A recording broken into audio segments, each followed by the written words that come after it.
Hello everyone, my name is Katie Long. Here me and my partner are presenting our PowerPoint of our cultures. So culture, we see culture at our home, school, work, and community, pretty much anywhere we would socialize. So with socialize is a huge thing with culture. Socialization refers to our systematic training into the norms of our culture.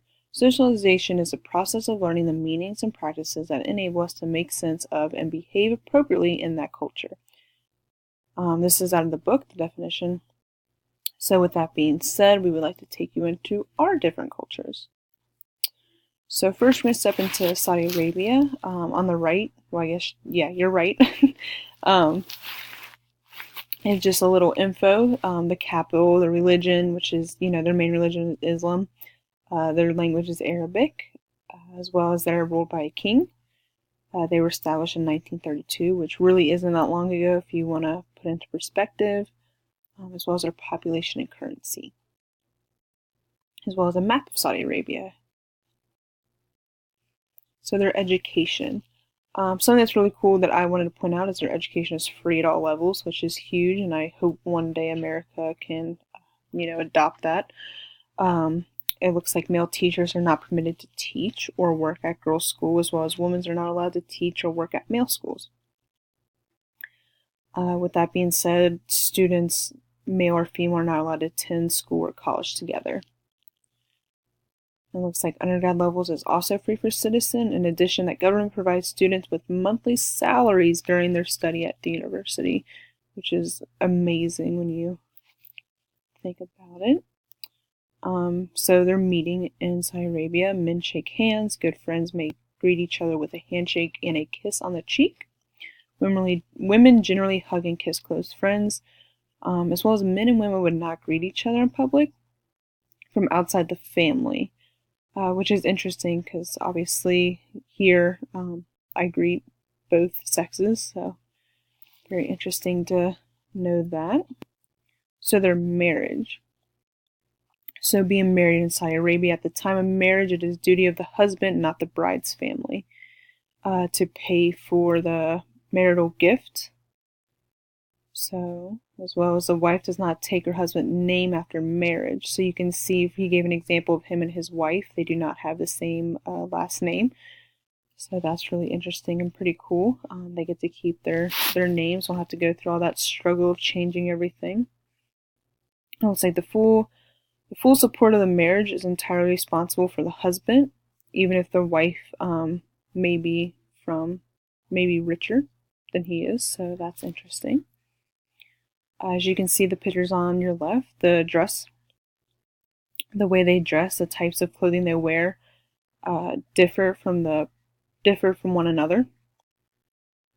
For men, it's a full-length loose garment with long sleeves. And then for the women, in public places, she puts over her clothes black and a black cloak. Moving on to the United States culture. Our main religion is Christianity. We are English. We are not ruled by a king, but rather we have a democracy. We were discovered in 1776. So the education here in America is obviously not free. However, pre-K to 12th grade, I wouldn't say it's free because with taxes and everything, it's more of, it's provided. We can either go to public, private, or homeschooling, private being more expensive, which is offered by the state, public schooling that is. Higher education is not free. There's different types of higher education. There's private schooling as well as public and community, and then as well as technical school for higher education.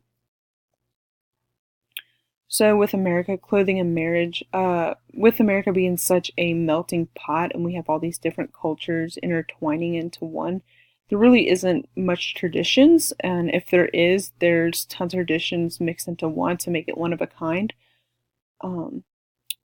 There's not really certain clothing that is quote unquote required for anybody to wear other than, if they're choosing by religion or whatnot.